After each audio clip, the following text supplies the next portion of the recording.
Futurs Médias ñi ngi leen di nuyu ñi ngi am mbégte dellu si ak yéen ci seen émission Faram Facce ni ñu koy defee àllarba bu jot waxtu bi bu jotee ñu digg ak yéen ci seen émission boo xam ne li ko tax a jóg mooy waxtaanee tolluwaay réew mi Faram Facce ko loolu mooy li sabab seen émission Faram Facce télévision Futurs Médias di leen ko defal en direct àllarba bu jot ci waxtu wi tey nag ñu di ci am gan El Hadj Malick Ndiaye lay wuyoo moom mooy secrétaire national à la communication bu parti PASTEF bi nga xam ni président Ousmane Sonko moom moo nekk ci bopp bi moom la ñuy recevoir tey mbokk yi ci seen émission Faram Facce El Hadj Malick maa ngi lay nuyu.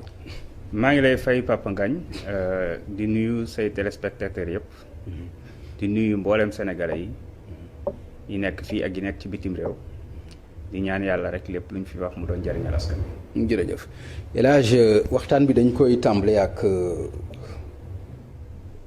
bataaxal bi nga xam ni avocat yu Ousmane Sonko bind nañ ko jagleel ko président assemblée nationale Moustapha Niasse ci bataaxal bi booy liir dafay mel ni dafa am fu ñu bëgg a langaamu ndax loolu dina nuroo ak déclaration bi Ousmane Sonko def ñu dégg ko mu wax ni immunité parlementaire bi bu ñu ko lever 9h 9h05 ma dem wuy ji ndax jàpp nga ni déclaration bu mel noonu nga xam ni dañ ciy gis ay astuces yu mel ni fu ñuy langaamu la fu ñu mën a jaar est-ce que am na ci wàll pour yow. jërëjëf Papa Ngagne nga baal ma rek dinaa ko faram fàcce ba mu leer waaye dama bëggoon rek tàmbali. di wax lu mat ñeent fukki ndaw yi nga xam ne dañ leen a téej. mais loolu dinañ ci ñëw jàmbaar. xam nga dama ko bëggoon a tàmbalee ndax dafa am solo. waaw mais dinañ ci ñëw ba nga doyal. dinañ ci ñëw parce que loolu dinañ ci ñëw waaw. donc lu jëm ci wàllu lettre bi yaakaar naa ne bi mu génnee yàggul. ñu adressé ko président assemblée nationale am ay laaj yu am solo yu ñu ko ci laaj. sore naag la ngaamu ndax sénégalais yëpp am na loo xamante ne nii moom. duñ ko natable. mooy Ousmane Sonko xaw ma lu mu ñàkk waaye du fit. te la mu wax dafa leer suñuy lever sama immunité parlementaire demain 9h 9h05 maa ngi ci seen kanam. waaye dëkk bi dañ koo yàgg yore ci noo xamante ne ni dañuy salfaañe yoon. ñun nag donte nekk gu ñu pouvoir waaye dinañ pousser pouvoir mu respecter yoon. ndax dëkk yoon a koy doxal. d'accord looloo waral. ginnaaw ba ñoom dañoo adressé. dañoo demandé dañoo convoqué pour ne dañuy lever immunité parlementaire. non lu donte seen convocation bi dara leeru lu jiitu ñoom Ousmane Sonko moo ko njëkk a wax. non moom moo njëkk a wax ni man député laa nii la ñu may convoqué. ñëw naa ci dañu lever immunité parlementaire. ñëw naa ci xam nga dafa am lu ñu bëggoon a def. forcing jël jàpp yóbbu après dooraa commencé xëy na sax wut seeni preuve mais ñun dañoo nekk ci dëkk bi. xam ni dëkk bi di doxe xam ni yoon di doxe mënoo ñëw député am immunité parlementaire nga ñëw rek ne da nga koy jël comme ça yóbbu def lu la neex après toog moo tax mu ne leen nañ jaar fi ñu war a jaar bu ñu fa jaaree bu ñu ko lever 9h 9h05 maa ngi ci seen kanam xam nga loolu leer na. waaw déedéet c'est-à-dire leeroon na bi mu ko waxee. waaw loolu am na jombul ñoo xam ni apprécier nañ ko am na sax ñoo xam ni apprécier wuñ ko parce que jàpp nañu ne immunité parlementaire bi jaru ko woon parce que bu fekkente ni da nga nekk kilifa ñu tudd la ci lu mel noonu war nga mën a dindi sa mbalaan war nga mën a dindi sa immunité parlementaire loolu aussi ñu ngi ko doon xaar parce que boo mënee borom fit la li doon wane fitam mooy moom personnellement ci li ñu ko tudd mu nekk loo xam ni dara setu ci vraiment dafa salte li doon rafet mooy mu dindi immunité am dem jàkkaarloo ak yoon setal boppam.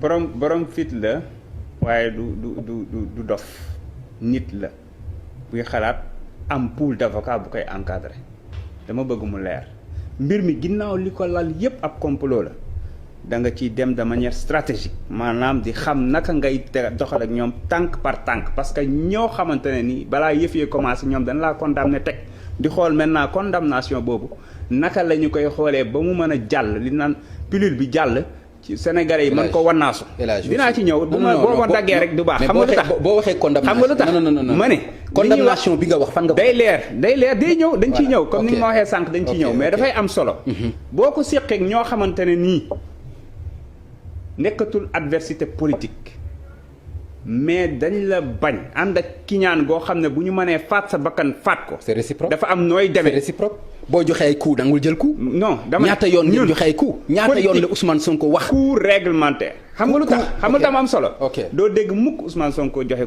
coup bas de la ceinture si ñoom rek nga koy déggee Ousmane Sonko fu mu leen di jam mooy détourné ngeen milliards jaay ngeen suñu pétrole doxalu leen yoon ci procès Khalifa doxalu leen yoon ci procès sàngam lépp lu ñuy teg ay argument la ñun dañoo ñëw fekk politique bi ci ay xastante ay saagante ñu yëkkati ko ci niveau boo xam ne nit ñi dañuy waxtaane xam nga bu baax li ma lay wax yow xam nga bu baax li ma lay wax El Hadj vraiment non je vous en prie dafa am bul ma wax solo ne da ngeen yéegal niveau bi dafa am ci ay solo xastante non loolu Sénégal yëpp nangu nañ ne bu ñu demee ba Sénégal léegi ñuy waxtaanee naka la ñuy yoree suñu réew ci wàllu koom loolu d'accord naa ci impôt loolu d'accord ay pétrole loolu d'accord ay ressources naturelles loolu d'accord naa ci El Hadj wax dëgg yàlla kenn mënul naatable rôle bi ci Pastef joué. d'accord loolu d'accord naa ci. léegi nag.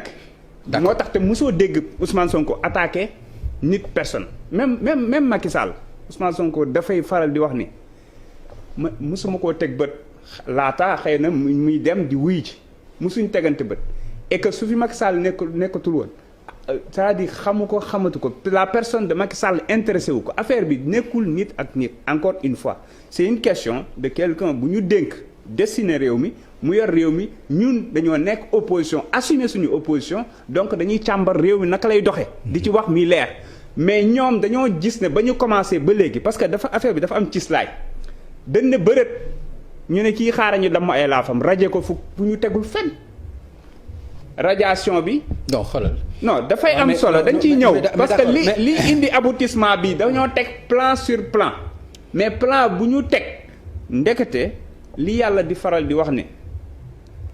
li wolof di faral di wax ne yàlla bu lay taal say noonu la lay xambee loolu mooy li am ndax bi ñu koy raje xalaatuñu woon ne radiation boobu xëy na dina ko gën a propulser comme une fusée yemuñ ci dàq na ko ba pare peuple bi fal ko mu koy fay salaire mënu ci dara Ousmane Sonko ne ko même sa salaire bi sa mën nga koo téye jël benn pàcc bi jox ko pouponnière bu nekk Kaolack jël beneen pàcc bi jox ko femme yu nekk Casamance loolu dafa am solo. ba pare rôle bi mu joué biir assemblée nationale. ñëpp xam nañ ko. ñu jógee foofu yamuñu ci. ñu wàcce ay gendarme kër yaayam di nangu ay parrainage parce que dañu teg parrainage jàpp nañu ñu jàll ci parrainage bi parce que gis nga historique bi. mais historique bi day baax ñu rappeler ko pour Sénégalais yi xam ne lii aboutissement la. waaw mais El Hadj Malick nañu wax ci fee yi. nañu wax ci viol bi. ma ne nañu wax ci loolu li ko indi. non je vous en xam nga lu ma bëgg ñu wax. munoo changer. non attends munoo changer. waaw non dafay am solo. ok gis nga mbir da nga ma laaj. waaw mais attends da nga ma laaj. mais xam nga may bàyyi ma développé mais su ma la bàyyee nga développé jàmbaar du ñu faram fàcce. non dinañ faram fàcce ba mu leer non lii ça prend une minute yaa koy yàggal fi mu ne nii ça prend une minute. rajo nga nit ki faale wula mu continuer di dundam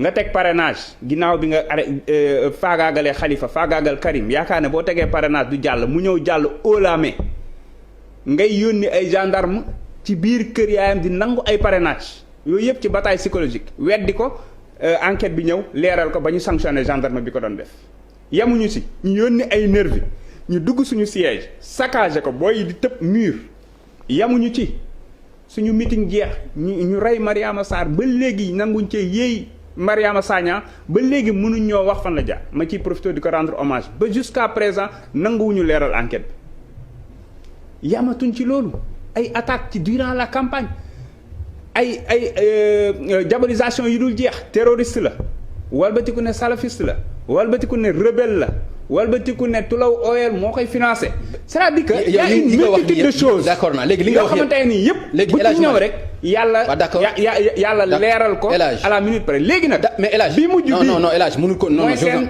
sànni tàcc non ci laay ñëw ci li ngay wax nii li am solo non man maa la ci posé question ci loolu ngay wax noonu parce que yi nga wax yëpp fekkuñ ci loxo Ousmane Sonko bu fekkee yi nga wax nii yëpp ci digg ba non li ma bëgg 94 milliards ku nekkoon ci digg bi non attends fan la mujjee léegi xam lan laa bëgg a wax lii ñuy wax daf ci taq rip lii ñuy wax nii dossier 94 milliards bi takku ci woon rip ndax moo suli dossier bi assemblée nationale ñi bëgg ko walbatu def seen yëfu caaxaan yooyu noonu lan nga ci gisee léegi non attends El Hadj yow yaa wax assemblée nationale yaa wax 94 milliards ñu woo ko mu ne du wuy ji yëfu caaxaan la tey moom moo soxla assemblée nationale ni balay may dem wuy ji nañ ma lever suma immunité parlementaire tey moom moo soxla assemblée nationale moom lay avocat di xam nga débat bi day neex parce que li nga may laaj yaa ma gën a xam mais dama koy leeral pour askan wi seetaan 94 milliards yi askan yëpp nangu nañ ne Sonko moo am dëgg sur toute la ligne ndax xam nga lu tax dañ ne bëreet mu def enquête dem teg ci table procureur teg ci table OFNAC teg ci table IGE procureur nangu cee yëy yàbb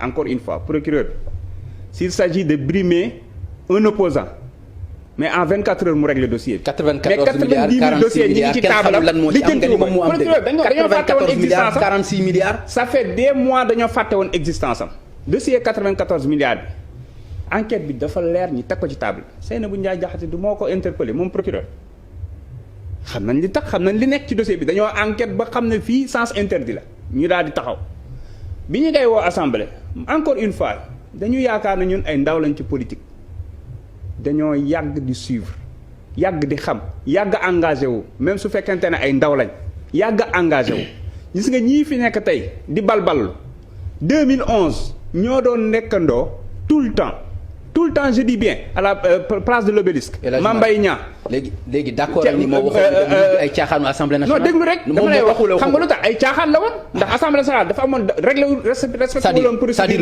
loolu mooy respect ci assemblée nationale pour yow. mais tey jii bi mu soxla assemblée nationale lan la wax. waaye ma ne tey lan la wax tey. mais xam lan la wax nañu dem assemblée nationale ñu lever sama immunité parlementaire. li mu wax am na wala amul Papa Ngagne yow assemblée nationale moo ñëw ne day def enquête parlementaire. d'ailleurs assemblée nationale dossier bu ne teg nañ ko ci table ji pétrole beeg lu ne nangu cee def appel enquête parlementaire bii ñu tegal ko ñu ne dañoo bëgg a wëlbati dossier bi sang Mamour Diallo ba mu set daal di jël yëre yu tilim yi mu solal ko Ousmane Sonko bi nga xam ne yëre bu set wecc weex tàll la yor ñu ne ñu déjà vice de procédure daal di ñëw communiquer ci enquête bi alors que waruñ ko woon def ngeen woo fi ay ñoom maître Babou ñëpp ñu leeral ko mu ne leen du dem ci loolu. xam nga lu tax assemblée nationale bu defee enquête parlementaire kan la koy jox procureur moom def na enquête ba déposé ko direct ci table procureur booboo gën a gaaw déposé ko ci OFNAC procureur naa kaa convoqué le juge d'instruction jox ko dossier bi mu ubbi ko ñu enquête mu leer. ci ban qualité la defee enquête bi. ci ban qualité la ko defee Ousmane Sonko moo ko signé maa ngi dégg procureur naan Pastef moo signé affaire bi Pastef moo déposé plainte Ousmane Sonko bind turam mu leer nañ noir sur blanc moo ko signé xanaa du citoyen sénégalais. yow am nga droit def loolu. def ko yóbbu ko OFNAC oui. fépp la ko yóbbu ak procureur parce que plainte la nanguwuñ cee yëy yàbbi ba fan la mujjee dossier boobu kat sénégalais yi ngeen baal ñu waaye 94 milliards yi moom bu soobee yàlla du ngeen xam fu mu jaar dossier bi lem nañ ko furaas. parce que 94 milliards dafa amul Ousmane Sonko xam na ni amul. parce que moo jógee ci 94 milliards dara ci 46 milliards. Papa Ngagne non daf ne la bu leeral leen dama xeetu sénégalais yi fii loo fi teg dinaa ko leeral 94 milliards mu ñëw ne leen 46 yi fay nañ ko na ma juge d'instruction na ma procureur woo ma wax ko ban banque la jaar nan lañ ko fayee juge d'instruction bi nga ko wooyee daf ko jox dossier da ko jox information yëpp. léegi pourquoi moo tax yëf yi jàllul pourquoi mënul joxe compte bi pourquoi mënul jox numéro compte bi joxe ko nit ñi xam ko. xanaa yow da ngaa yaakaar ne ñun ay cuune lañ Papa Ngagne yoon fa mbax na doone benn lan dem ne ko fa bàcc askan wi nañ wax yoon mu doxal yoon leeral seen alal ji fu mu dugg. loolu benn la. beneen bi firnde bu leer Mamour Diallo boobu ba léegi da ngaa dégg ñu jox ko sax poste chef de quartier lu tax ñu dàq ko mbir mi dafa leer nañ askan xëy bu doon beneen réew di nga gis askan wi taxaw jatu ni socc ne mbir mi day leer balaa dara di xewaat ndax 94 milliards yooyu yaakaar naa ci xeexu mbas mi soxla nañ ko lool. 94 milliards yooyu dañ ci doon tabax ay lii say lii doyul say aspirateur doyul et cetera bu ñu jëlee ci foofu pour te dire que li tax mu am raison ci demul woon assemblée bii nag assemblée dafa convoqué pour lever immunité parlementaire. moo ko sollicité. waaw kay mu ne nag mu ne communiqué bi nga jot sànq lan la ci wax. lan lañ ci wax. dañ ne président assemblée nationale yaa ngi livré benn député. boo xamante ne ni dañ ko te nature plainte bi sax ñoom nan leen wax lan lañ bind ci plainte bi. lan lañ bind ci li ñu yóbbu assemblée nationale. mu ne leen d'accord waaye léegi nañu wax parce que loolu fokk askan wi xam ko ci lettre bi avocat yi dañ ne nañu wax responsable Benno Bokk Yaakaar bi nga xam ne. témoin cité na ko ci affaire bi. te doomam mooy ki jëli woon xale bi yóbbu ko nañ wax responsable boobu noonu kan la. nañ ko leeral loolu laa la wax la nga amul la. non déglul non loolu mën na leeral feneen solo non déglul El Hadj Papa Ngagne c'est-à-dire bul ma dagg parce que point bi ma nekk nii. non point bi ma nekk nii dafa am solo foog askan wi xam ko foog askan wi xam ko dafa laaj dañoo laaj ñaar dañ ne biñ njëkk a laaj mooy certificat médical bi nga xam ne sous 24 heures lañ ko def nañ ko publier ñun ñoo ko wax as député yi nee nañ parce que certificat bi génn na. non déglul rek.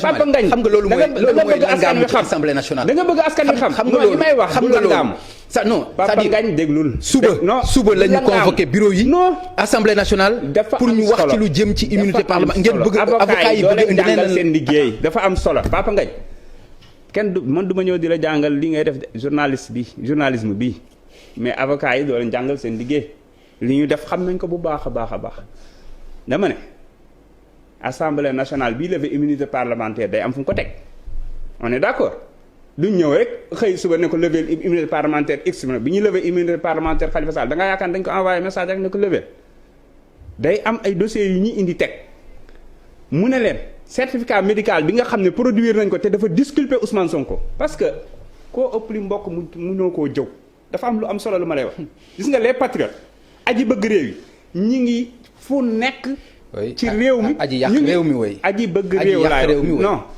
déglu bu baax li may wax parce que xamagoo fu ma jëm dama bëgg a wax ne aji bëgg réew mi ñi ngi biir APR ñi ngi ci administration bi ñi ngi partout ñi ngi ci seen biir kër yi te am na loo xam ne ñoom duñu ko nangu moo tax ma ne la certificat médical bi disculpé Ousmane Sonko leer nañ sous 24 heures lañ ko def nañ ko publier ñu ñoo ko wax askan wi nañu demander nañu exiger ñu publier ko parce que ñun suñ nëbbuñ dara benn ñu ne ñaar responsable Benno Bokk Yaakaar bi nga xamante ne nii bokkul sax APR xam nga li naan buur li koy sànq souvent ci dagg lay jóge ki nga xam ne moo orchestré affaire bi yónni doomam mu jëli ndaw si jour boobu yóbbu ko nañ wax kan la parce que témoin bi cité na ko lettre bi nga lire sànq. loolu lañ ci bind. léegi nag. non dafa ndànk dafa am solo.